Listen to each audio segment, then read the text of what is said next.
Stop being a victim. I stopped saying I've got to wait for good things to happen to me, and I said I'm going to rise.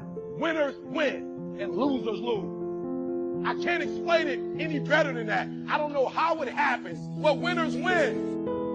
The next treasure to leave behind is your library. All the books you have chosen. Books well read, well underlined, with notes and observations and reflections you have written in the margins. The books that have helped shape your philosophy and the values of your life. That is a treasure, your library. And your listening library too. All these terrific cassettes, they are a treasure. The third treasure to leave behind is perhaps the most important, and that is your journals, containing all the ideas you have captured in your lifetime. Business ideas, social ideas, culture ideas, investment ideas, lifestyle ideas. Can you imagine the value these journals would have? They will certainly be more valuable to leave behind to your children than your couch. So get serious about your search for information and ideas, and about leaving that information behind for future generations. Here's the next key word for expanding your life for the better. That word is review. Go back over all your life experiences. Learn a skill called reflection, pondering life's events with the intent of learning. That is so important. I call it running the tapes again. The events of your life are some of the best sources of information. Don't merely go through your days, get from your days. Be aware of what's going on around you so that you will drive the grooves in the record of that day deep into your consciousness. Here are some good times to reflect. First, at the end of the day, take a few minutes and go back over your day. Where you went and what you did and what you said. What worked and what didn't. What do you want to do again? What do you want to correct? The colors, the sights, the sounds, the conversations, the experiences. You see, experience can become commodity, currency, coin, an incredible source of value, but only if you take time to reflect on the experience and turn it into something of value. As we mentioned in our first fundamental, it's not what happens that makes the difference in how your life works out, but rather what you do about what happened. And part of doing something about what happens is this process of reflection, studying an event in order to glean valuable information from it. Another time to reflect is at the end of the week. Take a few hours. Take a half a day at the end of the month. Take a weekend at the end of the year. Reason? To make the past more valuable. Sophisticated people have learned how to gather up the past and invest it in the future. When my father was about to celebrate his 76th birthday, I said to him, "Father, can you imagine what it's going to be like to gather up the last 75 years and invest them in your 76th? That's how life can become productive and exciting. Not just living one more year, but gathering up the years and investing them in the next one. By reflecting, you can gather up all the conversations you have ever had and invest all that you have learned and all that you have felt in the next conversation. Gather all your experiences and invest all that you have learned and felt in your next experience. And the more value, the more substance, the more information, the more wisdom you can gather from all of your yesterdays, the more exciting your future becomes. Probably all of us already know all that we need to know in order to make our lives turn out the way we want, except for one thing: how to gather what we've learned in order to invest it in what we want to become. So start a new discipline that can lead to wealth and happiness. Find out how things work. Never let it be said you didn't find out. Now let me give you a qualifying phrase. You may not be able to do all you find out, but make sure you find out all you can do. But when you're on the clock 24/7 and you don't have anybody who says you need to get away, they're not pouring water on your hand. Can I go just a little bit deep? Elijah follows Elijah through a lot of stuff, but what he gets from it is he finds purpose. He finds the thing he was created to do. I want to talk to you who are in support ministry. I could do this all day, so I got to hear it. I want to talk to you, those of you who are up under support ministry. If you want to know what you're called to do, you can find what you're called to do by finding what you can't stand, because God will call you to work in the area of your greatest frustration. If you're called to the music ministry, you'll know the calling, because you can't stand to hear music out of tune. And why is the music too loud, and this is not up, and the altos are not on key, and da-da-da-da-da-da. Your frustration about it expresses your passion for it. If you can't stand disorder, well, the bulletins aren't printed correctly, and they didn't do this, and they should have done this, they should have done the other. The thing you can't stand is direction into what you are called to fix, not to complain about. Somebody ought to do something. You are the son somebody they're waiting on. The reason you can't stand it is because you're called to fix it. We don't need complaints, we need solutions. You're passionate about it because you care about it. People who aren't called to music, we don't care how you sing or can't sing. It don't make no difference. Just do it and get on out the way. People who are called to it, they really care about it. The background wasn't right. They didn't EQ that up right. They need to do this and they need to do that. That's the area you should work in the area that you care about, in the area that you care about. Because then it's not about the money, and it's not about the pat on the back, and it's not about the fish and the loaves. You find fulfillment in fixing what was frustrated, found his purpose. Elijah walked past him and said, oh God, Elijah, you need water on your hands. You need to serve in that area. You need to work in the area that you notice things that are missing and fix them. And he found his purpose. And one of the greatest things in life you can ever do in your whole life is find your purpose. And then the second thing that he runs into, and he walks with Elijah, he finds his power. Because while he's working for Elijah back here in the kitchen where the cussing and the fighting and the spaghetti sauce is on the floor, he gets to see the power of what they do. He gets to see the power of it. And all of a sudden he discovers his power, his own power.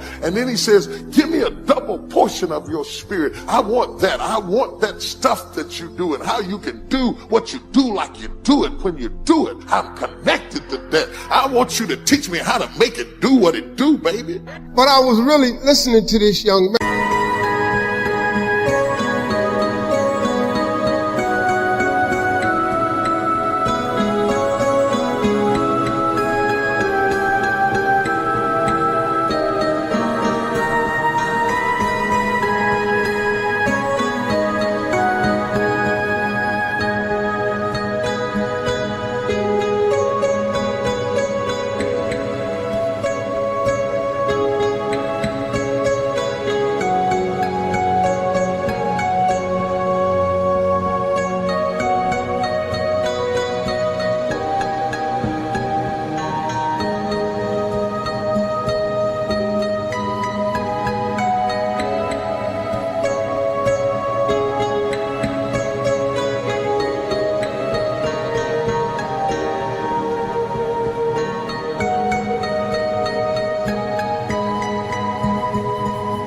And I met him backstage taking pictures. I didn't know he was what he was, but his story of how he used to, I was riding with the CEO, Chris, from the airport. He was telling me this guy used to walk to work every day. And he made it, now he's a top team leader. So I can relate to Dwayne.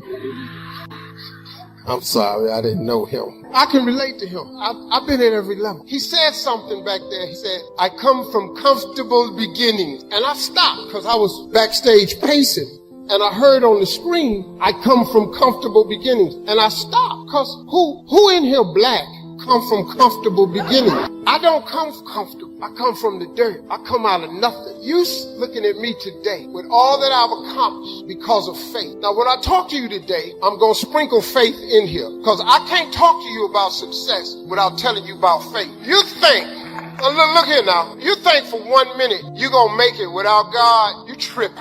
You tripping, partner. You done lost your rabbit mind if you think that you're going to make it without God. Now, you can try it, you ain't going to make it. So when he said he comes from comfortable beginning, I'm here to tell you mine was a bit different. My father was a coal miner. My father made $5 a day with 5 kids. I'm the youngest of 5. I got 2 older brothers. Well, I had 2 older brothers. My oldest brother passed. I got 2 older sisters. My youngest brother had a birthday October 1st. My youngest brother, 73 years old. I'm the baby of the family. But I'm ballin'. Jack Bogle, been in the business 63 years, showed up for 45 minutes, 4 hours later left his office. And afterwards he wrote a quote for it. He said it was the most probing, most intense interview you had in 63 years. Provocative and probing is what he said. Now that says to me a pretty cool thing. That means I engaged him better than anyone in 63 years and got those answers, according to him, not according to me. Pretty cool. I went to a guy named Ray Dalio. How many of you know who Ray Dalio is in this room? Look how few people know Ray Dalio. Ray Dalio has been called the Da Vinci of investing. He's been called the Steve Jobs of investing. But most of you never hear of him because you couldn't.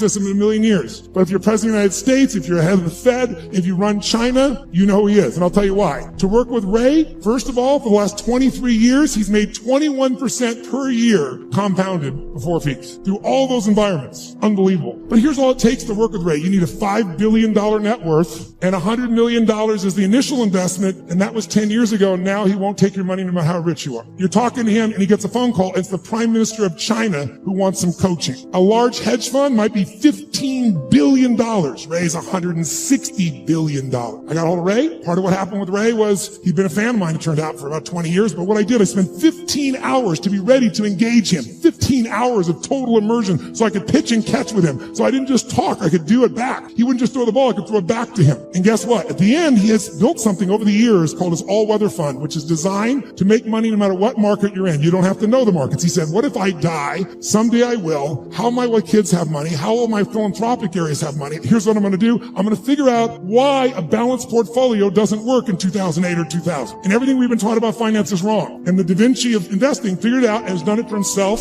for a decade and a half. And he tested it back to 1925, and it just makes money in any environment. So now his clients get to do it. Not the 1%, not the 0.0, the 0.001%. So I'm sitting down with Ray and I get him to explain how it works. And at the end, we're engaged 3 hours into it. He tells me how this works. And I said, this is beautiful, but I'm doing this. So I'm not doing this for money. I'm giving all the money away. I get sauce. I get sauce. I get sauce. I get sauce. I get sauce. I get sauce.